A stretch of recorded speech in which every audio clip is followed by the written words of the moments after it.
여호수아서에서 하나님께서 여호수아에게 명령하시기를 이 율법책을 내 입에서 떠나게 하지 말며 주야로 그것을 묵상하여 그 안에 기록된 대로 다 지켜 행하라.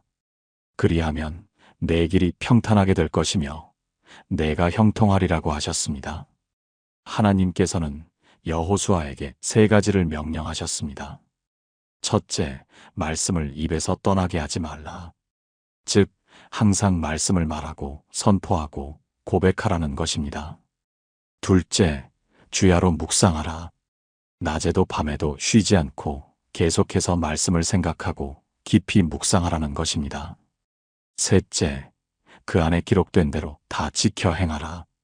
말씀을 단순히 아는 것이 아니라 그것을 삶 속에서 실천하고 순종하라는 것입니다. 이렇게 할 때 어떤 결과가 있습니까? 길이 평탄하게 되고 형통하게 된다는 약속입니다. 여기서 형통이란 단순히 물질적인 성공을 의미하지 않습니다. 하나님의 뜻 가운데서 하나님께서 원하시는 목적을 이루어가는 것, 하나님께서 기뻐하시는 삶을 사는 것을 의미합니다. 시편 첫 번째 시편에서 선포하기를 복 있는 사람은 악인들의 꾀를 따르지 아니하며 죄인들의 길에 서지 아니하며 오만한 자들의 자리에 앉지 아니하고 오직 여호와의 율법을 즐거워하여 그의 율법을 주야로 묵상하는도다. 그는 시냇가에 심은 나무가 철을 따라 열매를 맺으며 그 잎사귀가 마르지 아니함 같으니 그가 하는 모든 일이 다 형통하리로다고 했습니다. 이 시편은 복 있는 사람의 특징을 두 가지 측면에서 설명합니다. 소극적으로는 악인의 꾀를 따르지 않고 죄인의 길에 서지 않으며 오만한 자의 자리에 앉지 않는 것입니다. 즉, 세상의 가치관, 죄악된 방식, 교만한 태도를 거부하는 것입니다. 적극적으로는 여호와의 율법을 즐거워하고 주야로 묵상하는 것입니다. 하나님의 말씀을 사랑하고 그것을 기뻐하며 밤낮으로 그것을 생각하고 묵상하는 것입니다. 이러한 사람은 시냇가에 심은 나무와 같습니다. 시냇가의 나무는 물이 풍부하여 언제나 싱싱하고 생명력이 넘칩니다. 가뭄이 와도 시들지 않고 더위가 와도 잎이 마르지 않습니다. 때가 되면 풍성한 열매를 맺습니다. 마찬가지로 하나님의 말씀을 묵상하는 사람은 생명수의 강가에 심긴 나무처럼 언제나 영적으로 생기가 넘치고 환경이 어려워도 시들지 않으며 때가 되면 풍성한 영적 열매를 맺게 됩니다. 시편 119편에서 고백하기를 내가 주께 범죄하지 아니하려 하여 주의 말씀을 내 마음에 두었나이다라고 했습니다. 죄를 이기는 가장 확실한 방법은 무엇입니까? 하나님의 말씀을 마음에 두는 것입니다. 우리의 의지력이나 결심만으로는 죄를 이길 수 없습니다. 그러나 하나님의 말씀이 우리 마음속에 가득할 때 그 말씀이 우리를 죄로부터 지켜줍니다. 유혹이 다가올 때 말씀이 우리를 경고합니다. 죄를 짓고 싶은 마음이 일어날 때 말씀이 우리를 붙들어줍니다. 넘어질 것 같을 때 말씀이 우리를 일으켜 세웁니다. 그러므로 우리는 하나님의 말씀을 우리 마음 깊은 곳에 간직해야 합니다. 단순히 머리로 아는 것이 아니라 마음에 새기고 영혼에 새기며 우리 존재 전체에 새겨야 합니다. 또한 시편 119편에서 내가 사랑하는 주의 계명들을 스스로 즐거워하며 또 내가 사랑하는 주의 계명들을 향하여 내 손을 들고 주의 율례들을 작은 목소리로 읊조리나이다라고 고백합니다. 하나님의 계명을 사랑한다는 것은 놀라운 고백입니다. 많은 사람들이 하나님의 계명을 짐스럽게 여기고 부담스럽게 생각하며 억지로 지켜야 하는 것으로 여깁니다. 그러나 참으로 하나님을 사랑하는 사람은 하나님의 계명을 사랑합니다. 왜냐하면 그 계명이 우리를 사랑하시는 하나님의 마음에서 나온 것임을 알기 때문입니다. 그 계명이 우리에게 참된 자유와 생명을 주기 위한 것임을 깨닫기 때문입니다. 그래서 그 계명을 즐거워하고 그 계명을 향해 손을 들며 그 율례를 계속해서 읊조리며 묵상하게 됩니다. 주의 계명들이 항상 나와 함께하므로 그것들이 나를 원수보다 지혜롭게 하나이다라는 고백도 있습니다. 하나님의 계명은 우리를 지혜롭게 만듭니다. 세상은 지식과 정보로 가득하지만 참된 지혜는 부족합니다. 사람들은 많은 것을 알지만 어떻게 살아야 할지는 모릅니다. 많은 정보를 가지고 있지만 올바른 판단을 내리지 못합니다. 그러나 하나님의 말씀 안에는 참된 지혜가 있습니다. 이 지혜는 우리를 원수보다 지혜롭게 만듭니다. 우리를 공격하는 자들보다, 우리를 해하려는 자들보다, 우리를 넘어뜨리려는 자들보다 더 지혜롭게 만들어서 그들의 계략을 간파하고 그들의 올무를 피하며 그들의 공격을 막아낼 수 있게 합니다. 주의 법을 사랑하는 자에게는 큰 평안이 있으니 그들에게 장애물이 없으리이다라는 약속이 있습니다. 하나님의 법을 사랑하는 자에게는 큰 평안이 있습니다. 이 세상은 평안이 없습니다. 사람들은 불안하고 두려워하며 걱정합니다. 그러나 하나님의 말씀 안에 거하는 자에게는 평안이 있습니다. 환경이 어려워도, 상황이 힘들어도, 문제가 산적해 있어도 마음속 깊은 곳에는 하나님께서 주시는 평안이 있습니다. 이 평안은 세상이 주는 것과 다릅니다. 세상의 평안은 환경이 좋을 때만 있지만 하나님의 평안은 어떤 환경 속에서도 우리와 함께합니다. 그리고 그들에게는 장애물이 없습니다. 이것은 문제가 전혀 없다는 뜻이 아니라 어떤 장애물도 그들을 넘어뜨릴 수 없다는 의미입니다. 하나님의 말씀이 그들을 지켜주고 그들을 인도하며 그들을 승리하게 하기 때문입니다. 시편 19편에서 선포하기를 여호와의 율법은 완전하여 영혼을 소성시키며 여호와의 증거는 확실하여 우둔한 자를 지혜롭게 하며 여호와의 교훈은 정직하여 마음을 기쁘게 하고 여호와의 계명은 순결하여 눈을 밝게 하시도다라고 했습니다. 이 구절은 하나님의 말씀의 여러 특성과 효과를 아름답게 표현합니다. 첫째, 여호와의 율법은 완전하여 영혼을 소성시킵니다. 소성시킨다는 것은 회복시키고 새롭게 하며 생기를 불어넣는다는 의미입니다. 지치고 피곤한 영혼, 상하고 아픈 영혼, 죽어가는 영혼이 하나님의 완전한 율법을 만날 때 회복되고 소생합니다. 둘째, 여호와의 증거는 확실하여 우둔한 자를 지혜롭게 합니다. 하나님의 말씀은 흔들리지 않는 확실한 진리입니다. 이 확실한 진리가 우둔하고 어리석은 자를 지혜롭게 만듭니다. 셋째, 여호와의 교훈은 정직하여 마음을 기쁘게 합니다. 하나님의 교훈은 구부러지지 않고 곧습니다. 이 정직한 교훈이 우리 마음에 참된 기쁨을 줍니다. 넷째, 여호와의 계명은 순결하여 눈을 밝게 합니다. 순결한 계명이 우리의 영적인 눈을 밝혀서 보이지 않던 것을 보게 하고 깨닫지 못하던 것을 깨닫게 하며 알지 못하던 것을 알게 합니다. 주의 입의 법이 내게는 천천금은보다 좋으니이다라고 고백합니다. 이 세상 사람들은 금과 은을 귀하게 여기고 재물을 추구하며 물질을 모으는데 일생을 보냅니다. 그러나 하나님의 사람은 하나님의 말씀이 천천금은보다 더 귀하다는 것을 압니다. 금과 은은 우리를 부유하게 만들 수 있지만 우리의 영혼을 만족시킬 수는 없습니다. 금과 은은 이 세상에서 힘을 줄 수 있지만 영원한 생명을 줄 수는 없습니다. 그러나 하나님의 말씀은 우리에게 참된 부요함을 주고 영원한 가치를 주며 영혼의 만족을 줍니다. 그러므로 지혜로운 자는 금은보다 하나님의 말씀을 더 사모하고 더 추구하며 더 귀하게 여깁니다. 주의 말씀의 맛이 내게 어찌 그리 단지요. 내 입의 꿀보다 더 답니다라고 고백합니다. 하나님의 말씀은 달콤합니다.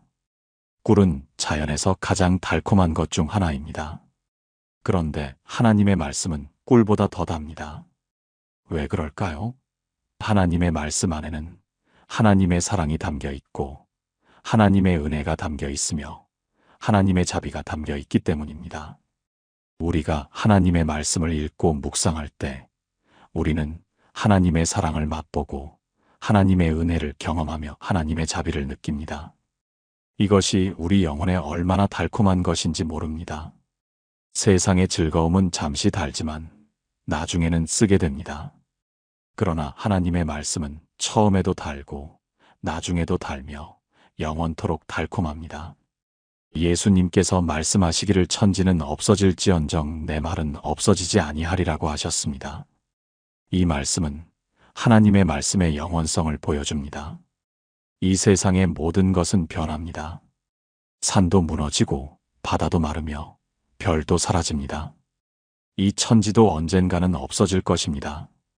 그러나 하나님의 말씀만은 절대로 없어지지 않습니다. 영원히 존재하고 영원히 진리이며 영원히 능력 있게 역사합니다. 그러므로 우리는 변하는 것에 우리의 소망을 두지 말고 영원한 하나님의 말씀에 우리의 소망을 두어야 합니다. 베드로전서에서 말씀하기를 그러므로 모든 육체는 풀과 같고 그 모든 영광은 풀의 꽃과 같으니 풀은 마르고 꽃은 떨어지되 오직 주의 말씀은 세세토록 있도다 하였으니 너희에게 전한 복음이 곧 이 말씀이니라고 했습니다. 사람의 생명은 풀과 같습니다. 아침에 피었다가 저녁이면 시들어버립니다. 사람의 영광도 풀의 꽃과 같습니다. 잠시 아름답게 피었다가 곧 떨어지고 맙니다. 이 세상의 모든 것이 이처럼 덧없고 일시적입니다. 그러나 오직 주의 말씀만은 세세토록 영원히 존재합니다. 그리고 우리에게 전해진 복음, 예수 그리스도를 통한 구원의 메시지가 바로 이 영원한 말씀입니다. 이 말씀을 믿고 받아들이는 자는 영원한 생명을 얻고 영원한 소망을 가지며 영원한 하나님의 나라에 속하게 됩니다. 시편 119편에서 또 고백하기를 주의 말씀은 내 발의 등이요 내 길의 빛이니 이다라고 했습니다. 우리는 어둠 속에서 길을 걸을 때 등불이 필요합니다. 등불 없이는 어디로 가야 할지 알 수 없고 무엇을 조심해야 할지 알 수 없으며 어떻게 나아가야 할지 알 수 없습니다. 하나님의 말씀은 우리 발의 등이요 우리 길의 빛입니다. 인생의 여정을 걸어가면서 우리는 수많은 선택과 결정을 해야 합니다. 어느 길로 가야 할지, 무엇을 해야 할지, 어떻게 살아야 할지 결정해야 합니다. 이때 하나님의 말씀이 우리의 등불이 되어 우리의 발을 비추고 우리의 빛이 되어 우리의 길을 밝혀줍니다. 우리가 하나님의 말씀을 따라 걸어갈 때 우리는 올바른 길을 걷게 되고 하나님께서 원하시는 목적지에 도달하게 됩니다. 빌립보서에서 바울은 너희는 내게 배우고 받고 듣고 본 바를 행하라. 그리하면 평강의 하나님이 너희와 함께 계시리라고 권면합니다. 하나님의 말씀을 배우고 받아들이고 듣고 그것을 실제로 행할 때 평강의 하나님께서 우리와 함께 하신다는 약속입니다. 평강의 하나님은 우리에게 평안을 주시는 하나님이십니다. 이 세상은 평안이 없고 두려움과 불안으로 가득하지만 하나님께서 우리와 함께 하실 때 우리는 참된 평안을 누리게 됩니다. 골로새서에서 바울은 그리스도의 말씀이 너희 속에 풍성히 거하여 모든 지혜로 피차 가르치며 권면하고 시와 찬송과 신령한 노래를 부르며 감사하는 마음으로 하나님을 찬양하고 또 무엇을 하든지 말에나 일에나 다 주 예수의 이름으로 하고 그를 힘입어 하나님 아버지께 감사하라고 권면합니다. 그리스도의 말씀이 우리 속에 풍성히 거한다는 것은 무엇을 의미할까요? 단순히 말씀을 많이 한다는 것이 아니라 말씀이 우리의 생각을 지배하고 우리의 마음을 채우며 우리의 삶을 인도한다는 것을 의미합니다. 말씀이 우리 안에 풍성히 거할 때 우리는 자연스럽게 지혜로워지고 서로 가르치고 권면하게 되며 감사와 찬양이 넘치게 됩니다. 그리고 우리가 하는 모든 일, 우리가 하는 모든 말이 주 예수의 이름으로 행해지며 하나님께 영광을 돌리게 됩니다. 시편 119편에서 이 말씀은 나의 고난 중에 위로라. 주의 말씀이 나를 살리셨기 때문이니이다라고 고백합니다. 우리가 고난을 당할 때, 어려움을 겪을 때, 아픔을 경험할 때 하나님의 말씀은 우리의 위로가 됩니다. 사람의 위로는 한계가 있습니다. 아무리 좋은 말로 위로해도 우리의 상한 마음을 완전히 치유할 수 없습니다. 그러나 하나님의 말씀은 우리의 가장 깊은 상처까지 치유하시고 우리의 가장 큰 아픔까지 위로하십니다. 왜냐하면 그 말씀 안에 생명이 있기 때문입니다. 그 말씀이 우리를 살리십니다. 죽어가던 영혼을 살리시고 무너져가던 믿음을 세우시며 꺼져가던 소망을 다시 불붙이십니다. 시편 112편에서 할렐루야. 여호와를 경외하며 그의 계명을 크게 즐거워하는 자는 복이 있도다라고 선포합니다. 복 있는 사람은 여호와를 경외하는 사람입니다. 여호와를 경외한다는 것은 하나님을 두려워하듯 사랑으로 두려워하는 것, 하나님을 존경하고 경배하는 것, 하나님의 말씀에 순종하는 것을 의미합니다. 그리고 복 있는 사람은 하나님의 계명을 크게 즐거워하는 사람입니다. 계명을 짐으로 여기지 않고 기쁨으로 여기며 의무가 아니라 특권으로 여기고 억지가 아니라 자원함으로 순종하는 사람입니다. 이러한 사람에게 하나님의 복이 임합니다. 다시 한번 말씀드리지만 태초에 말씀이 계셨고 이 말씀이 하나님과 함께 계셨으며 이 말씀은 곧 하나님이십니다. 그분께서 태초에 하나님과 함께 계셨고 만물이 그분으로 말미암아 지은 바 되었으니 지은 것이 하나도 그분이 없이는 된 것이 없습니다. 그분 안에 생명이 있었으니 이 생명은 사람들의 빛이십니다. 이 말씀은 과거에만 존재하신 것이 아니라 지금도 살아계시고 앞으로도 영원히 존재하실 것입니다. 이 말씀은 우리를 창조하셨고 우리를 사랑하시며 우리를 구원하시고 우리를 인도하십니다. 아버지의 말씀은 진리입니다. 이 진리가 우리를 거룩하게 하고 우리를 자유케 하며 우리를 온전케 합니다. 하나님의 도는 완전하고 여호와의 말씀은 진실하니 그분은 자기에게 피하는 모든 자에게 방패가 되십니다. 여호와의 말씀은 순결함이 흑도가니에 7번 단련한 은과 같이 완전히 순수하고 완전히 진실합니다. 하나님의 말씀은 살아있고 활력이 있어 좌우의 날선 어떤 검보다도 예리하여 혼과 영과 및 관절과 골수를 찔러 쪼개기까지 하며 또한 마음의 생각과 뜻을 판단하십니다. 이 말씀은 우리의 가장 깊은 곳까지 들어가서 우리가 보지 못하는 것을 드러내시고 우리가 알지 못하는 것을 알게 하시며 우리를 변화시키고 새롭게 하십니다.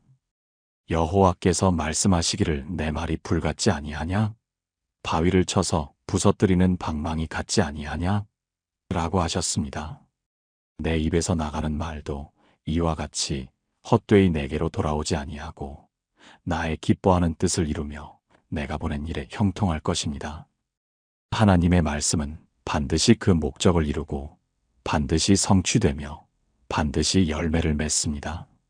살리는 것은 영이니 육은 무익합니다. 예수님께서 우리에게 이르신 말씀은 영이요 생명입니다.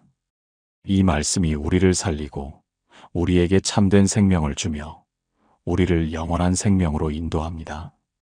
주의 말씀을 열면 빛이 비치어 우둔한 사람들까지도 깨닫게 합니다. 그러므로 믿음은 들음에서 나며 들음은 그리스도의 말씀으로 말미암습니다.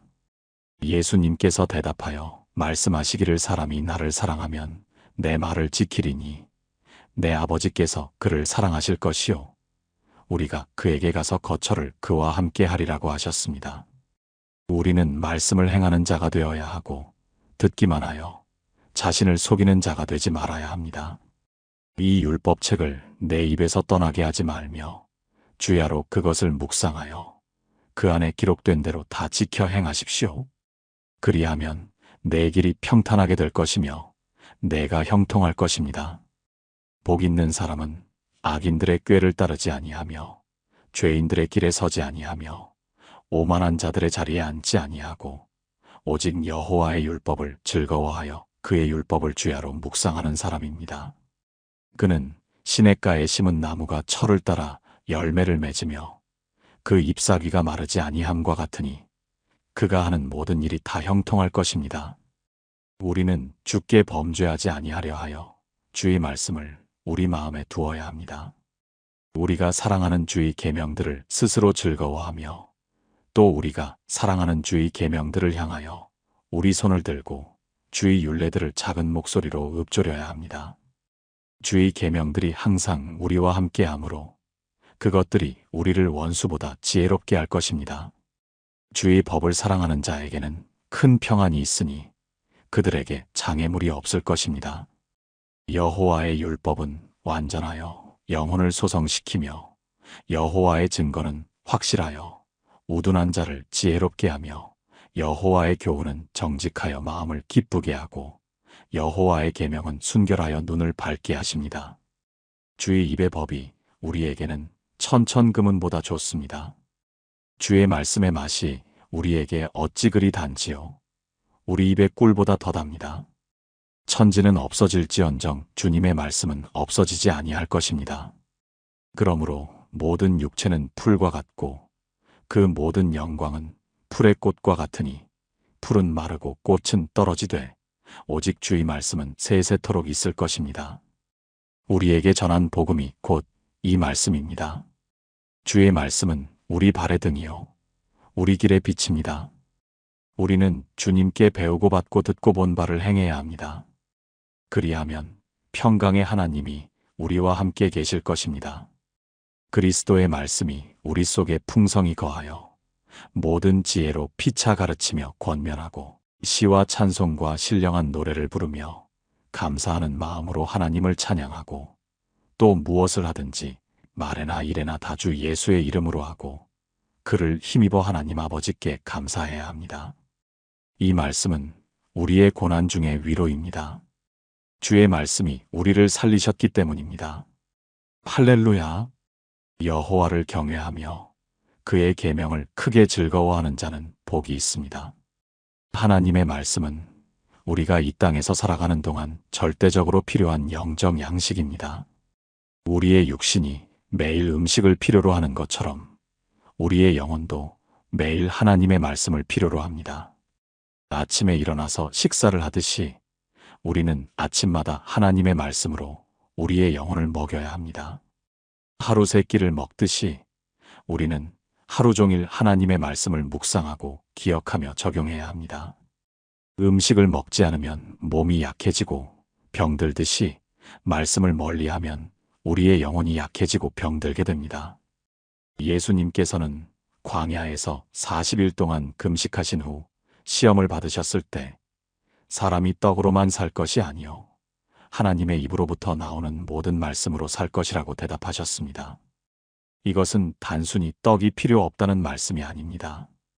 떡도 필요하지만 그보다 더 중요한 것이 하나님의 말씀이라는 뜻입니다.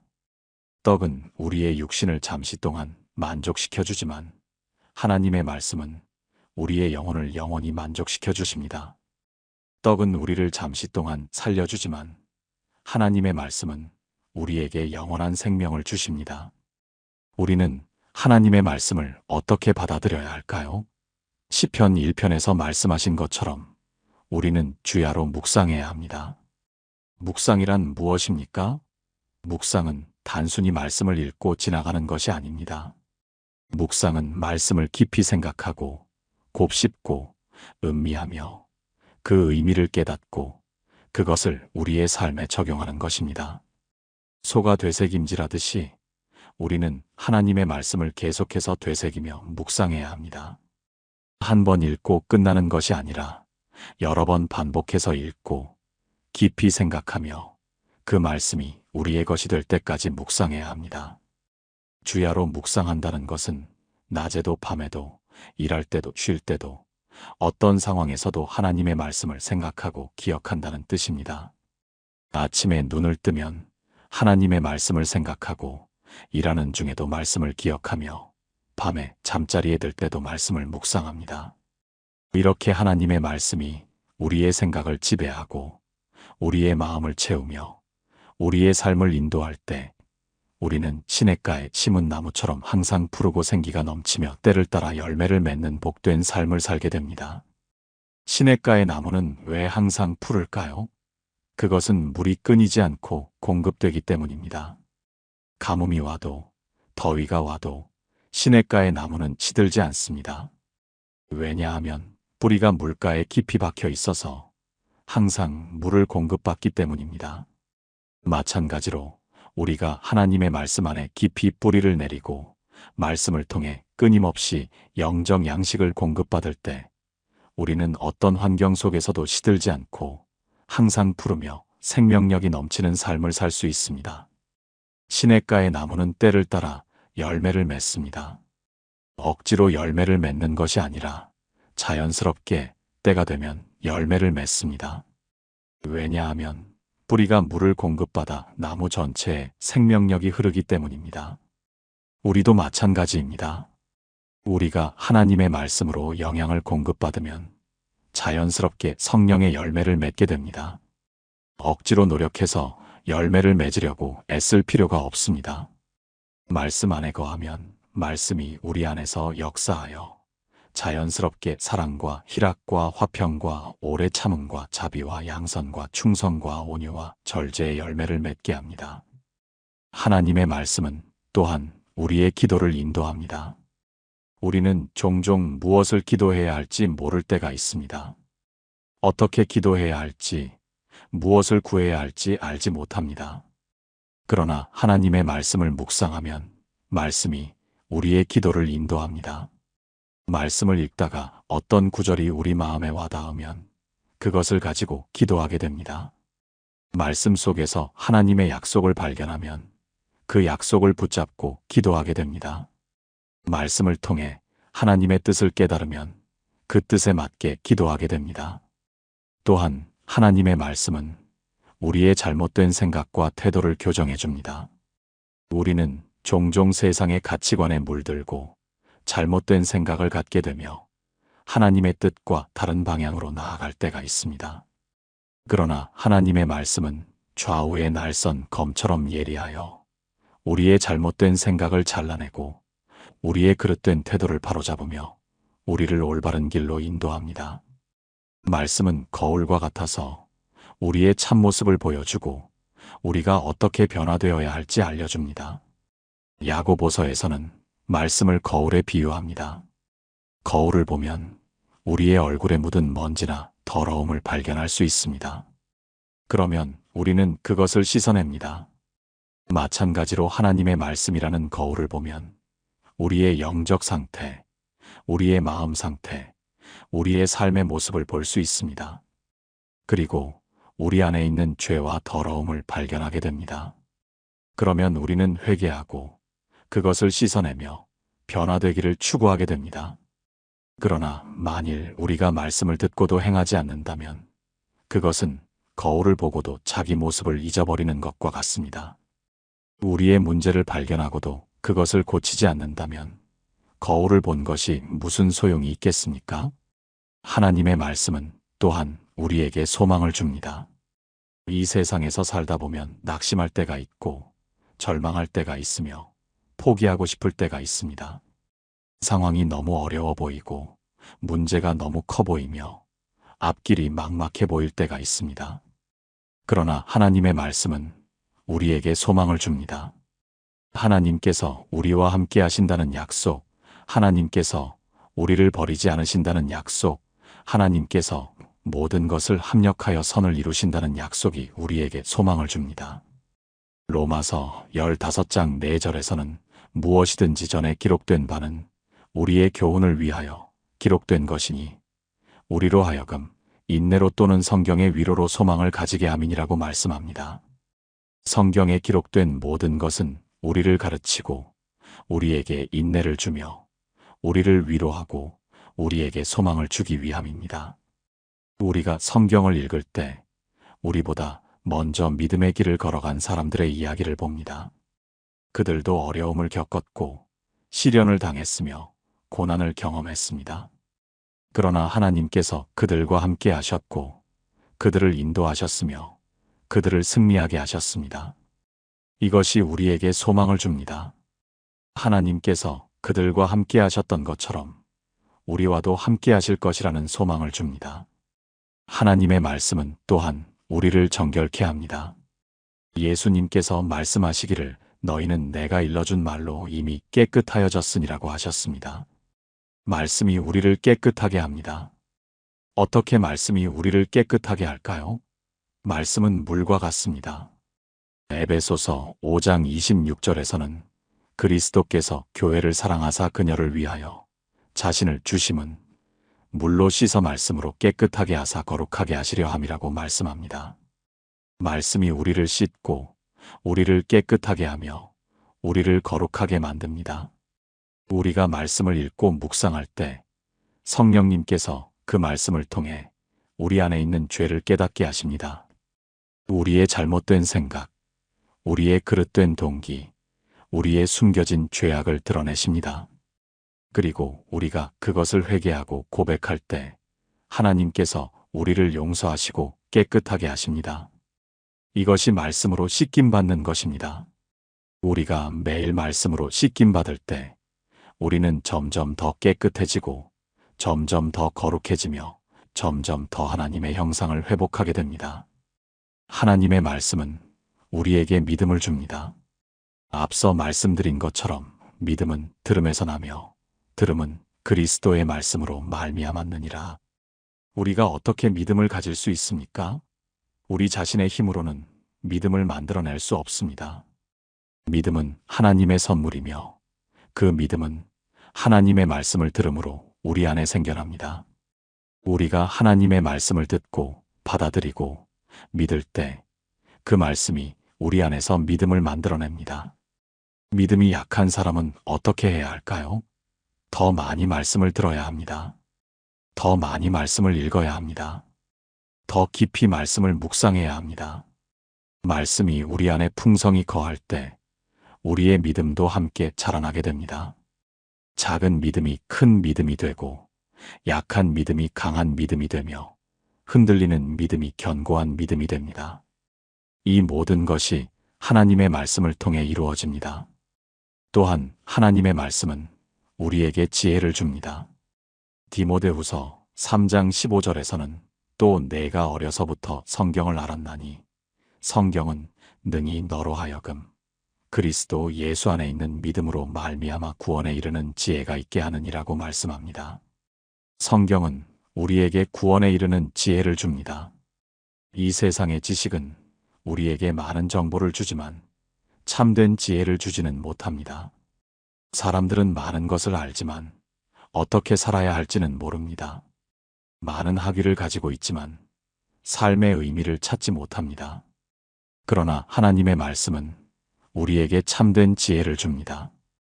어떻게 살아야 할지, 무엇이 중요한지, 어디로 가야 할지를 알려줍니다.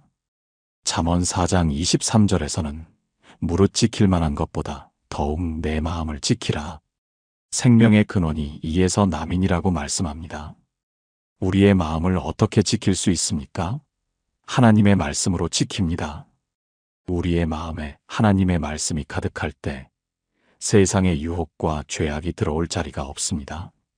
우리의 생각이 하나님의 말씀으로 채워질 때 부정적인 생각과 염려와 두려움이 우리를 지배할 수 없습니다. 그러므로 우리는 날마다 하나님의 말씀으로 우리의 마음을 채워야 합니다. 하나님의 말씀은 또한 우리를 자유케 합니다. 요한복음 8장 32절에서 예수님께서 말씀하시기를 진리를 알지니 진리가 너희를 자유케 하리라고 하셨습니다. 하나님의 말씀은 진리이며 이 진리가 우리를 자유케 합니다. 무엇으로부터 자유케 합니까? 죄로부터, 두려움으로부터, 염려로부터, 세상의 속박으로부터 자유케 합니다. 사람들은 자유롭다고 생각하지만 실제로는 죄의 종이 되어 있고 욕망의 노예가 되어 있으며 세상의 가치관에 속박되어 있습니다. 그러나 하나님의 말씀인 진리를 알고 그 진리 안에 거할 때 우리는 참된 자유를 누리게 됩니다. 하나님의 말씀은 영원합니다. 하늘과 땅은 없어질지언정 하나님의 말씀은 영원히 존재합니다. 이 세상의 모든 것은 변합니다. 유행이 변하고 가치관이 변하며 시대가 변합니다. 오늘 진리라고 여겨지던 것이 내일은 거짓으로 판명되기도 합니다. 그러나 하나님의 말씀만은 절대 변하지 않습니다. 어제도 오늘도 영원토록 동일하신 하나님의 말씀은 영원한 진리로서 우리와 함께합니다. 이사야 40장 8절에서 풀은 마르고 꽃은 시들어도 우리 하나님의 말씀은 영원히 서리라고 선포합니다. 모든 인간의 영광은 풀의 꽃과 같아서 잠시 피었다가 시들어버립니다. 세상의 모든 것이 덧없고 일시적입니다. 그러나 하나님의 말씀만은 영원히 서 있습니다. 영원히 진리이고 영원히 능력이 있으며 영원히 우리를 인도합니다. 그러므로 우리는 변하는 것에 우리의 소망을 두지 말고 영원한 하나님의 말씀에 우리의 소망을 두어야 합니다. 하나님의 말씀은 또한 우리의 무기입니다. 에베소서 6장에서 바울 사도는 하나님의 전신갑주를 말씀하시면서 성령의 검 곧 하나님의 말씀을 가지라고 권면합니다. 하나님의 말씀은 우리의 공격 무기입니다. 우리가 영적 전쟁을 치를 때 우리의 원수는 사람이 아니라 정사와 권세와 어둠의 세상 주관자들과 하늘에 있는 악의 영들입니다. 우리는 이들과 싸워야 하는데 우리의 무기는 세상의 무기가 아니라 영적인 무기입니다. 그 중에서도 가장 강력한 무기가 하나님의 말씀입니다. 예수님께서도 광야에서 사탄에게 시험을 받으실 때 하나님의 말씀으로 대적하셨습니다. 사탄이 3번 시험할 때마다 예수님께서는 기록되었으되라고 시작하시며 하나님의 말씀으로 대답하셨습니다. 그러자 사탄은 물러갔습니다. 이것이 하나님 말씀의 능력입니다. 우리도 마찬가지입니다. 우리가 유혹을 받을 때, 시험에 들 때, 원수의 공격을 받을 때 하나님의 말씀으로 대적해야 합니다. 기록되었으되라고 말하며 하나님의 말씀을 선포할 때 원수는 물러가고 유혹은 사라지며 시험은 극복됩니다. 그러므로 우리는 하나님의 말씀을 우리 마음에 저장해야 합니다. 시편 기자가 내가 주께 범죄하지 아니하려 하여 주의 말씀을 내 마음에 두었나이다라고 고백한 것처럼 우리도 하나님의 말씀을 우리 마음 깊은 곳에 간직해야 합니다. 그래야 필요할 때, 위급할 때, 유혹이 올 때 즉시 그 말씀을 기억하고 사용할 수 있습니다. 마치 군인이 항상 무기를 휴대하고 다니듯이 우리도 항상 하나님의 말씀을 우리 마음에 간직하고 있어야 합니다. 하나님의 말씀은 또한 우리의 기쁨입니다. 예레미야 15장 16절에서 예레미야 선지자는 만군의 하나님 여호와시여 나는 주의 이름으로 일컬음을 받는 자라 내가 주의 말씀을 얻어먹었사오니 주의 말씀은 내게 기쁨과 마음의 즐거움이오나라고 고백합니다. 하나님의 말씀은 우리에게 기쁨과 즐거움을 줍니다. 세상의 즐거움은 잠시 동안 우리를 기쁘게 하지만 나중에는 허무함과 공허함을 남깁니다. 그러나 하나님의 말씀에서 오는 기쁨은 참되고 깊으며 영속적입니다. 시편 119편 111절에서는 주의 증거로 영원히 나의 기업을 삼았사오니 이는 내 마음의 즐거움이 됨이니이다라고 고백합니다. 하나님의 말씀이 우리의 기업입니다. 사람들은 재산과 명예와 지위를 기업으로 남기려 합니다. 그러나 참된 기업은 하나님의 말씀입니다. 이것은 녹슬지도 않고 좀먹지도 않으며 도둑이 훔쳐가지도 못하는 영원한 기업입니다. 이 말씀이 우리 마음의 즐거움이 됩니다. 하나님의 말씀을 사랑하는 사람에게는 큰 평안이 있습니다. 시편 119편 165절에서 주의 법을 사랑하는 자에게는 큰 평안이 있으니 그들에게 장애물이 없으리이다라고 말씀합니다. 이 세상에는 평안이 없습니다. 사람들은 불안해하고 걱정하며 염려합니다. 경제적 불안, 건강의 염려, 미래에 대한 두려움이 사람들을 괴롭힙니다. 그러나 하나님의 말씀을 사랑하고 그 말씀 안에 거하는 자에게는 평안이 있습니다. 이 평안은 환경에 좌우되지 않습니다. 상황이 좋을 때만 있는 평안이 아니라 어떤 상황 속에서도 누릴 수 있는 평안입니다. 폭풍이 몰아칠 때도, 문제가 산적해 있을 때도, 어려움이 다가올 때도 하나님의 말씀 안에 거하는 자의 마음 속에는 깊은 평안이 있습니다. 왜냐하면 그들은 하나님께서 자신들과 함께 하신다는 것을 알고 하나님께서 모든 것을 선하게 인도하신다는 것을 믿으며 하나님의 약속이 반드시 이루어진다는 것을 확신하기 때문입니다. 하나님의 말씀은 우리의 상담자입니다. 시편 119편 24절에서 주의 증거는 나의 즐거움이요 나의 상담자니이다라고 고백합니다. 우리가 어려운 결정을 내려야 할 때, 중요한 선택을 해야 할 때, 어느 길로 가야 할지 모를 때 하나님의 말씀이 우리의 상담자가 됩니다. 사람의 조언은 제한적이고 때로는 잘못될 수도 있습니다. 그러나 하나님의 말씀은 완전한 지혜이며 절대적인 진리이고 확실한 인도입니다. 우리가 하나님의 말씀을 묵상하고 기도하면서 하나님께 지혜를 구할 때 성령님께서 말씀을 통해 우리에게 답을 주십니다. 어떤 구절이 특별히 마음에 와닿거나 어떤 원리가 분명하게 깨달아지거나 어떤 방향이 확실하게 보이게 됩니다. 이것이 하나님께서 말씀을 통해 우리에게 지혜를 주시고 우리를 인도하시는 방법입니다. 하나님의 말씀은 또한 우리를 성장시킵니다. 베드로전서 2장 2절에서 갓난아기들 같이 순전하고 신령한 젖을 사모하라. 이는 그로 말미암아 너희로 구원에 이르도록 자라게 하려 함이라고 말씀합니다. 갓난아기가 젖을 먹고 자라듯이 우리도 하나님의 말씀이라는 영적 양식을 먹고 자라야 합니다. 영적으로 성장하지 않으면 우리는 언제까지나 어린아이처럼 미숙하고 연약하며 쉽게 흔들리게 됩니다. 그러나 하나님의 말씀으로 양육받고 자랄 때 우리는 영적으로 성숙해지고 믿음이 견고해지며 그리스도의 장성한 분량에까지 이르게 됩니다. 히브리서 기자는 단단한 음식은 장성한 자의 것이니 그들은 지각을 사용함으로 연단을 받아 선악을 분별하는 자들이라고 말씀합니다. 우리가 말씀을 깊이 연구하고 묵상하며 적용할 때 우리의 영적 지각이 발달하고 선과 악을 분별하는 능력이 생기며 진리와 거짓을 구별할 수 있게 됩니다. 이것이 영적 성숙입니다. 하나님의 말씀은 우리의 기도를 응답받게 합니다. 요한 1서 5장 14절부터 15절에서 그를 향하여 우리가 가진 바 담대함이 이것이니 그의 뜻대로 무엇을 구하면 들으심이라. 우리가 무엇을 구하든지 들으시는 줄을 안즉 우리가 그에게 구한 그것을 얻은 줄을 또한 아느니라고 말씀합니다. 하나님의 뜻대로 구하면 응답받습니다. 그렇다면 하나님의 뜻을 어떻게 알 수 있습니까?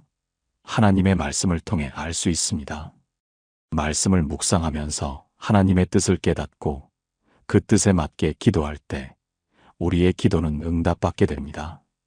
요한복음 15장 7절에서 예수님께서 말씀하시기를 너희가 내 안에 거하고 내 말이 너희 안에 거하면 무엇이든지 원하는 대로 구하라.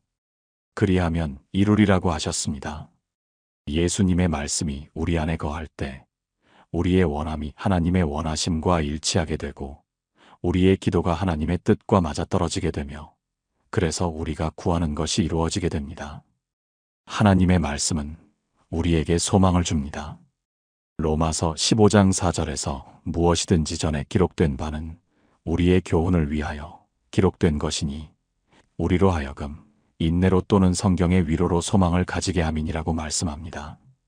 성경에 기록된 모든 것은 우리를 가르치고 우리에게 인내를 주며 우리를 위로하고 우리에게 소망을 주기 위함입니다. 우리가 성경을 읽을 때 하나님께서 과거에 어떻게 역사하셨는지 봅니다. 하나님께서 이스라엘 백성을 애굽에서 구원하셨고 광야에서 인도하셨으며 약속의 땅으로 이끄셨습니다. 하나님께서 다윗을 양치기 소년에서 왕으로 세우셨고 욥을 고난 가운데서 회복시키셨으며 다니엘을 사자굴에서 건지셨습니다. 이 모든 이야기가 우리에게 소망을 줍니다. 하나님께서 그들과 함께 하셨던 것처럼 우리와도 함께 하실 것이라는 소망을 줍니다. 하나님의 말씀은 우리를 변화시킵니다. 로마서 12장 2절부터 2절에서 너희는 이 세대를 본받지 말고 오직 마음을 새롭게 함으로 변화를 받아 하나님의 선하시고 기뻐하시고 온전하신 뜻이 무엇인지 분별하도록 하라고 말씀합니다. 우리의 마음을 어떻게 새롭게 할 수 있습니까? 하나님의 말씀을 통해 새롭게 할 수 있습니다. 우리가 하나님의 말씀을 읽고 묵상하며 그 말씀이 우리의 생각을 지배하게 할 때 우리의 마음이 새로워지고 우리의 생각이 변화되며 결국 우리의 삶이 변화됩니다.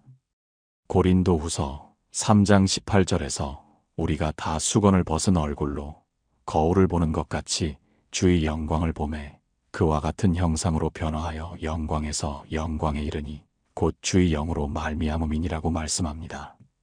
우리가 하나님의 말씀이라는 거울을 통해 주님의 영광을 볼 때 성령님께서 우리를 그 형상으로 변화시키십니다. 점점 더 예수님을 닮아가고 점점 더 하나님의 성품을 반영하며 점점 더 거룩해지고 온전해집니다. 하나님의 말씀은 영원한 생명을 줍니다. 요한복음 6장 63절에서 예수님께서 살리는 것은 영이니 육은 무익하니라. 내가 너희에게 이른 말은 영이요 생명이라고 말씀하셨습니다. 또한 요한복음 6장 68절에서 베드로가 주여 영생의 말씀이 주께 있사오니 우리가 누구에게로 가오리이까? 라고 고백했습니다. 영생의 말씀이 예수님께 있습니다. 이 말씀을 믿고 받아들이는 자는 영원한 생명을 얻습니다. 요한복음 5장 24절에서 예수님께서 말씀하시기를 내가 진실로 진실로 너희에게 이르노니 내 말을 듣고 또 나 보내신 이를 믿는 자는 영생을 얻었고 심판에 이르지 아니하나니 사망에서 생명으로 옮겨졌느니라고 하셨습니다. 예수님의 말씀을 듣고 믿는 자는 영생을 얻습니다. 이미 사망에서 생명으로 옮겨졌습니다. 이것이 하나님 말씀의 능력입니다. 사랑하는 여러분, 우리는 이처럼 놀라운 하나님의 말씀을 가지고 있습니다. 이 말씀은 우리를 창조하신 하나님께서 우리에게 주신 가장 귀한 선물입니다. 이 말씀 안에 생명이 있고 능력이 있으며 지혜가 있고 평안이 있으며 소망이 있습니다. 이 말씀이 우리를 살리고 우리를 인도하며 우리를 변화시키고 우리를 온전케 합니다. 그러므로 우리는 이 말씀을 사랑해야 합니다. 이 말씀을 귀하게 여기고 이 말씀을 날마다 읽으며 이 말씀을 깊이 묵상하고 이 말씀대로 살아가야 합니다. 우리의 입에서 이 말씀이 떠나지 않게 하고 우리의 마음에 이 말씀을 간직하며 우리의 삶으로 이 말씀을 실천해야 합니다. 아침에 일어나면 말씀으로 하루를 시작하고 낮 동안에는 말씀을 묵상하며 밤에 잠들기 전에는 말씀으로 하루를 마무리하십시오. 어려움이 올 때는 말씀에서 위로를 찾고 기쁠 때는 말씀으로 감사하며 결정을 내려야 할 때는 말씀에서 지혜를 구하십시오. 하나님의 말씀이 우리의 발의 등이 되고 우리 길의 빛이 되게 하십시오. 하나님의 말씀이 우리의 방패가 되고 우리의 검이 되게 하십시오. 하나님의 말씀이 우리의 기쁨이 되고 우리의 소망이 되게 하십시오. 하나님의 말씀이 우리 안에 풍성히 거하여 우리를 날마다 새롭게 하고 변화시키며 그리스도의 장성한 분량에까지 이르게 하시기를 간절히 기도합니다. 태초에 말씀이 계셨고 이 말씀이 하나님과 함께 계셨으며 이 말씀은 곧 하나님이십니다. 이 말씀이 육신이 되어 우리 가운데 거하셨으니 그분이 바로 우리 주 예수 그리스도이십니다. 이 말씀을 통하여 우리가 구원을 받았고 이 말씀을 통하여 우리가 자라나며 이 말씀을 통하여 우리가 온전케 됩니다. 하나님의 말씀은 우리 삶의 모든 영역에 적용됩니다. 디모데후서 3장 16절부터 17절에서 모든 성경은 하나님의 감동으로 된 것으로 교훈과 책망과 바르게 함과 의로 교육하기에 유익하니 이는 하나님의 사람으로 온전하게 하며 모든 선한 일을 행할 능력을 갖추게 하려 함이라고 말씀합니다. 성경은 하나님의 감동으로, 즉 하나님의 영감으로 기록되었습니다. 사람이 쓴 것 같지만 실제로는 성령님께서 사람을 감동시켜 하나님의 말씀을 기록하게 하셨습니다. 그러므로 성경은 단순한 인간의 저작물이 아니라 하나님의 말씀이며 절대적인 권위를 가지고 있습니다. 이 말씀은 네 가지 목적을 위해 유익합니다. 첫째는 교훈입니다. 교훈은 가르침을 의미합니다. 하나님의 말씀은 우리에게 진리를 가르쳐주고 하나님이 누구신지 알려주며 우리가 누구인지 깨닫게 하고 어떻게 살아야 할지 가르쳐줍니다. 우리가 알아야 할 모든 것, 우리가 이해해야 할 모든 진리가 하나님의 말씀 안에 담겨 있습니다. 둘째는 책망입니다. 책망은 우리의 잘못을 지적하고 꾸짖는 것입니다. 하나님의 말씀은 우리의 죄를 드러내고 우리의 잘못된 길을 지적하며 우리가 회개해야 할 것을 보여줍니다. 이것이 불편할 수도 있지만 우리에게 꼭 필요한 것입니다. 의사가 병을 진단해야 치료할 수 있듯이 하나님의 말씀이 우리의 죄를 지적해야 우리가 회개하고 고쳐질 수 있습니다. 셋째는 바르게 함입니다. 바르게 함은 교정하고 바로잡는 것입니다. 하나님의 말씀은 우리가 잘못된 길로 갔을 때 우리를 바른 길로 돌이키게 합니다. 우리가 진리에서 벗어났을 때 우리를 진리로 되돌려 놓고 우리가 하나님의 뜻에서 멀어졌을 때 우리를 하나님께로 다시 인도합니다. 넷째는 의로 교육하는 것입니다. 의로 교육한다는 것은 의롭게 사는 법을 훈련시킨다는 의미입니다. 하나님의 말씀은 우리를 의로운 삶으로 훈련시키고 거룩한 삶을 살도록 가르치며 하나님께 기쁨이 되는 삶을 살도록 양육합니다. 이 모든 것의 목적은 하나님의 사람으로 온전하게 하며 모든 선한 일을 행할 능력을 갖추게 하려 함입니다. 하나님께서는 우리를 온전한 사람으로 만들기를 원하십니다. 부족함이 없고 결핍이 없으며 모든 면에서 성숙하고 완전한 사람으로 빚으시기를 원하십니다. 그리고 하나님께서는 우리가 선한 일을 행하기를 원하십니다. 우리가 단지 아는 것에 그치지 않고 실제로 선을 행하고 의를 실천하며 사랑을 나타내기를 원하십니다. 이 모든 것이 하나님의 말씀을 통해 이루어집니다. 하나님의 말씀은 우리의 기초입니다. 마태복음 7장 24절부터 27절에서 예수님께서 말씀하시기를 그러므로 누구든지 나의 이 말을 듣고 행하는 자는 그 집을 반석 위에 지은 지혜로운 사람 같으리니 비가 내리고 창수가 나고 바람이 불어 그 집에 부딪히되 무너지지 아니하나니 이는 주초를 반석 위에 놓은 까닭이요 나의 이 말을 듣고 행하지 아니하는 자는 그 집을 모래 위에 지은 어리석은 사람 같으리니 비가 내리고 창수가 나고 바람이 불어 그 집에 부딪힘에 무너져 그 무너짐이 심하니라고 하셨습니다. 우리의 삶은 집과 같습니다. 우리는 날마다 우리의 삶이라는 집을 짓고 있습니다. 그런데 어떤 기초 위에 집을 짓느냐가 매우 중요합니다. 예수님의 말씀을 듣고 행하는 사람은 반석 위에 집을 짓는 지혜로운 사람입니다. 반석은 견고하고 흔들리지 않는 기초입니다. 이 위에 지은 집은 비가 와도 홍수가 나도 바람이 불어도 무너지지 않습니다. 왜냐하면 기초가 튼튼하기 때문입니다. 마찬가지로 하나님의 말씀 위에 인생을 세운 사람은 어떤 시련이 와도 어떤 어려움이 닥쳐도 넘어지지 않습니다. 말씀이라는 견고한 반석이 그를 지탱해 주기 때문입니다. 반면에 예수님의 말씀을 듣고도 행하지 않는 사람은 모래 위에 집을 짓는 어리석은 사람입니다. 모래는 무르고 불안정한 기초입니다. 평상시에는 괜찮아 보일 수 있습니다. 그러나 비가 오고 홍수가 나고 바람이 불면 모래 위에 지은 집은 무너지고 맙니다. 기초가 약하기 때문입니다. 마찬가지로 하나님의 말씀 없이 혹은 말씀을 듣고도 행하지 않고 자기 생각대로 세상의 방식대로 사는 사람은 평상시에는 잘 사는 것처럼 보일 수 있습니다. 그러나 시련이 오고 어려움이 닥치고 문제가 생기면 무너지고 맙니다. 그 무너짐이 심합니다. 그러므로 중요한 것은 말씀을 듣는 것만이 아니라 말씀을 행하는 것입니다. 우리는 말씀을 듣고 말씀을 배우고 말씀을 아는 것에 그쳐서는 안 됩니다. 우리는 그 말씀을 우리의 삶 속에서 실천하고 순종하며 행해야 합니다. 그럴 때 우리의 인생은 반석 위에 세워지고 어떤 풍파가 와도 무너지지 않는 견고한 삶이 됩니다. 하나님의 말씀은 우리의 유산입니다. 우리가 자녀들에게 물려줄 수 있는 가장 귀한 유산은 재산이 아니라 하나님의 말씀입니다.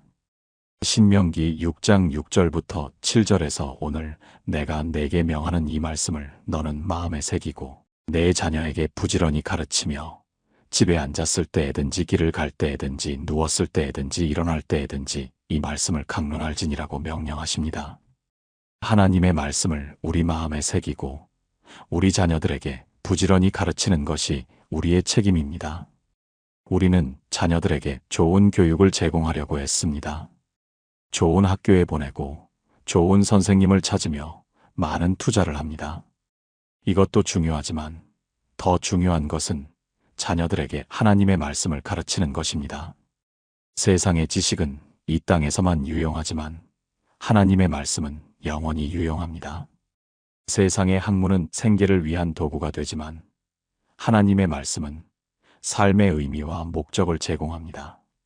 그러므로 우리는 집에 앉았을 때든지 길을 갈 때든지 누웠을 때든지 일어날 때든지 즉 모든 시간에 모든 장소에서 하나님의 말씀을 우리 자녀들과 강론하고 가르치며 나누어야 합니다. 하나님의 말씀은 우리의 노래입니다. 시편 119편 54절에서 주의 율례가 나그네 된 나의 집에서 나의 노래가 되었나이다라고 고백합니다. 하나님의 말씀이 우리의 노래가 된다는 것은 무엇을 의미할까요? 노래는 기쁨의 표현입니다. 우리가 기쁠 때 노래를 부릅니다. 하나님의 말씀이 우리에게 기쁨을 주고 우리의 마음을 즐겁게 하며 우리의 입에서 찬양이 나오게 한다는 의미입니다. 이 땅에서 우리는 나그네입니다. 이곳은 우리의 영원한 집이 아니라 잠시 머무는 곳입니다. 나그네의 삶은 외롭고 힘들 수 있습니다. 그러나 하나님의 말씀이 우리와 함께할 때 그 말씀이 우리의 노래가 되고 우리의 위로가 되며 우리의 기쁨이 됩니다. 우리가 하나님의 말씀을 묵상하고 말씀을 기억하며 말씀을 노래할 때 우리의 나그네 길이 기쁨의 여정이 됩니다.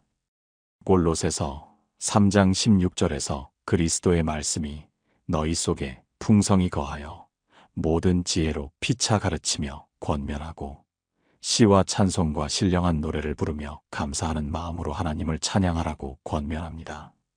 그리스도의 말씀이 우리 안에 풍성히 거할 때 우리의 입에서 자연스럽게 찬양이 나오고 감사가 흘러나오며 신령한 노래가 터져나옵니다. 억지로 노래하는 것이 아니라 마음속에서 우러나오는 노래입니다. 말씀으로 충만한 마음은 찬양으로 넘치게 됩니다. 하나님의 말씀은 우리를 하나 되게 합니다. 사도행전 2장 42절에서 그들이 사도의 가르침을 받아 서로 교제하고 떡을 떼며 오로지 기도하기를 힘쓰니라고 기록되어 있습니다. 초대교회 성도들은 사도의 가르침, 즉 하나님의 말씀을 받아 하나가 되었습니다. 말씀이 그들을 연결시켰고 말씀이 그들을 하나 되게 만들었습니다. 오늘날 교회가 분열되고 성도들 간에 갈등이 생기는 이유 중 하나는 말씀에서 멀어졌기 때문입니다. 각자 자기 생각대로 자기 주장대로 살다 보니 서로 부딪히고 다투며 분열됩니다. 그러나 우리 모두가 하나님의 말씀 앞에 겸손히 서고 말씀을 우리의 기준으로 삼으며 말씀에 순종할 때 우리는 하나가 될 수 있습니다. 말씀이 우리를 하나 되게 하고 말씀이 우리를 연합시키며 말씀이 우리를 그리스도의 몸된 교회로 세워갑니다. 하나님의 말씀은 우리의 양식입니다. 욥기 23장 12절에서 욥은 내가 그의 입술의 명령을 어기지 아니하고 일정한 음식보다 그의 입의 말씀을 귀히 여겼도다라고 고백합니다. 욥은 육신의 양식보다 하나님의 말씀을 더 귀하게 여겼습니다. 우리도 그래야 합니다. 우리는 매일 식사를 거르지 않습니다. 배가 고프면 먹고 목이 마르면 마십니다. 그런데 왜 영혼의 양식인 하나님의 말씀은 쉽게 거를까요? 육신의 배고픔은 느끼면서 왜 영혼의 배고픔은 느끼지 못할까요? 우리의 영혼도 매일 양식이 필요합니다. 하나님의 말씀이라는 영적 양식으로 날마다 먹어야 합니다.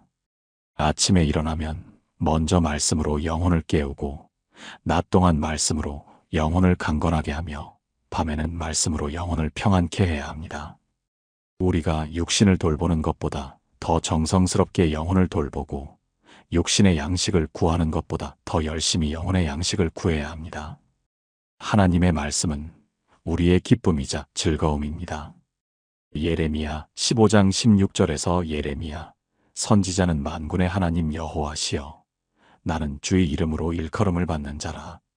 내가 주의 말씀을 얻어먹었사오니 주의 말씀은 내게 기쁨과 마음의 즐거움이오나라고 고백합니다.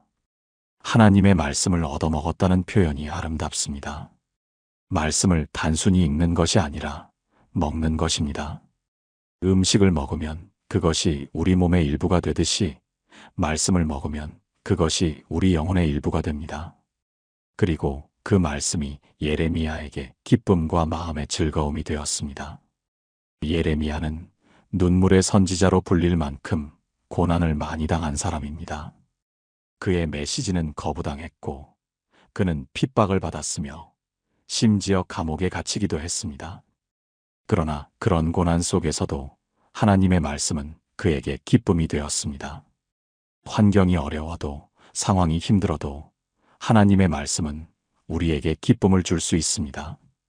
이 세상이 주는 즐거움은 환경에 따라 변하지만 하나님의 말씀이 주는 기쁨은 환경을 초월합니다. 하나님의 말씀은 우리를 보호합니다. 시편 17편 4절에서 사람의 행사로 말하면 나는 주의 입술의 말씀을 따라 스스로 삼가서 포악한 자의 길을 피하였사오니라고 고백합니다. 하나님의 말씀을 따를 때 우리는 악한 길을 피할 수 있고 위험한 길을 벗어날 수 있으며 파멸의 길을 멀리할 수 있습니다. 말씀이 우리의 길잡이가 되어 우리를 안전한 길로 인도하고, 말씀이 우리의 울타리가 되어 우리를 위험으로부터 보호합니다. 잠언 4장 23절에서 무릇 지킬 만한 것보다 더욱 내 마음을 지키라. 생명의 근원이 이에서 남이니라고 말씀합니다. 우리의 마음을 지키는 것이 매우 중요합니다. 마음이 생명의 근원이기 때문입니다. 마음이 오염되면 삶 전체가 오염되고, 마음이 병들면 삶 전체가 병듭니다. 그러면 어떻게 마음을 지킬 수 있습니까? 하나님의 말씀으로 지킵니다. 말씀으로 마음을 채우고, 말씀으로 생각을 채우며, 말씀으로 우리의 내면을 가득 채울 때 악한 것이 들어올 자리가 없습니다.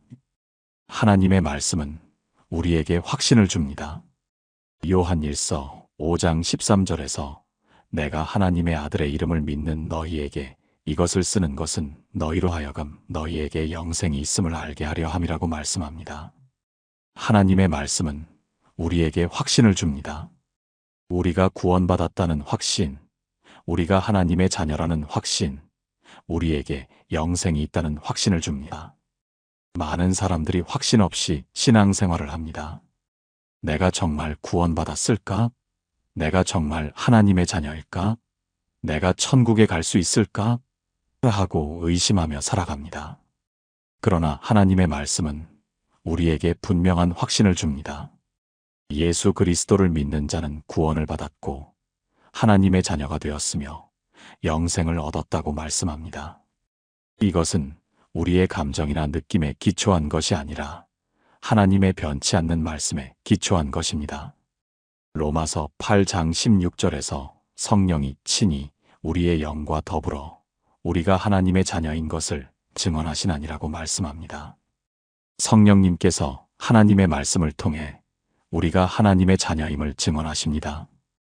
우리가 말씀을 읽을 때 성령님께서 우리 마음속에서 그렇다. 너는 하나님의 자녀다. 너는 구원받았다. 너는 하나님께 속했다라고 증언하십니다. 이 내적인 확신이 우리를 굳게 서게 하고 흔들리지 않게 만들며 담대하게 신앙생활을 하게 합니다. 하나님의 말씀은 우리를 인내하게 합니다. 로마서 15장 4절에서 무엇이든지 전에 기록된 바는 우리의 교훈을 위하여 기록된 것이니 우리로 하여금 인내로 또는 성경의 위로로 소망을 가지게 함이니라고 말씀합니다. 성경은 우리에게 인내를 가르칩니다.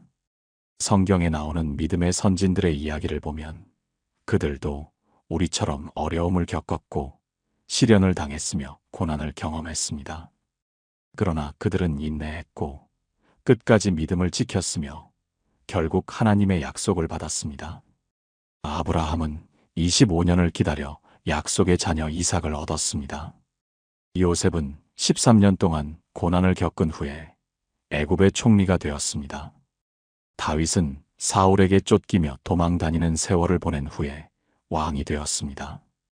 이 모든 이야기가 우리에게 인내를 가르칩니다. 하나님의 때를 기다리라고, 포기하지 말라고, 끝까지 믿음을 지키라고 격려합니다. 우리도 지금 어려움을 겪고 있을지 모르지만 인내하며 기다리면 반드시 하나님의 때에 하나님의 약속이 이루어질 것입니다. 하나님의 말씀은 우리의 기도를 인도합니다. 요한 1서 5장 14절에서 그를 향하여 우리가 가진 바 담대함이 이것이니 그의 뜻대로 무엇을 구하면 들으심이라고 말씀합니다. 하나님의 뜻대로 구하면 응답받습니다. 그렇다면 하나님의 뜻을 어떻게 알 수 있습니까? 하나님의 말씀을 통해 알 수 있습니다. 우리가 말씀을 읽고 묵상하면서 하나님의 마음을 이해하게 되고 하나님께서 원하시는 것이 무엇인지 깨닫게 되며 하나님의 뜻에 맞게 기도하게 됩니다. 시편 기자는 내가 주의 법을 어찌 그리 사랑하는지요. 내가 그것을 종일 작은 소리로 읊조리나이다라고 고백합니다. 말씀을 종일 묵상할 때 그 말씀이 우리의 기도가 됩니다. 말씀을 읽다가 어떤 구절이 마음에 와닿으면 그것을 가지고 기도하게 됩니다. 말씀 속에서 하나님의 약속을 발견하면 그 약속을 붙잡고 기도하게 됩니다. 이렇게 말씀과 기도가 하나가 될 때 우리의 기도는 하나님의 뜻과 일치하게 되고 응답을 받게 됩니다. 하나님의 말씀은 우리를 겸손하게 합니다. 야고보서 1장 21절에서 그러므로 모든 더러운 것과 넘치는 악을 내버리고 너희 영혼을 능히 구원할 바 마음에 심어진 말씀을 온유함으로 받으라고 권면합니다. 온유함으로 말씀을 받으라고 합니다. 온유함은 겸손함을 의미합니다. 우리가 교만하고 완고한 마음으로는 하나님의 말씀을 제대로 받을 수 없습니다. 우리의 생각을 내려놓고 우리의 주장을 버리며 겸손한 마음으로 하나님의 말씀 앞에 설 때 말씀이 우리 안에 심어지고 우리 영혼을 구원합니다. 시편 1편 19편 190 10절에서 주는 내가 주의 증거들을 지키기로 택하였나이다라고 고백합니다. 하나님의 말씀을 지키는 것은 우리의 선택입니다. 하나님께서 강요하시지 않습니다. 우리가 겸손히, 기꺼이, 자원하여 하나님의 말씀을 선택하고 그 말씀에 순종하기로 결정할 때 그 말씀이 우리 안에서 열매를 맺습니다. 하나님의 말씀은 우리에게 용기를 줍니다.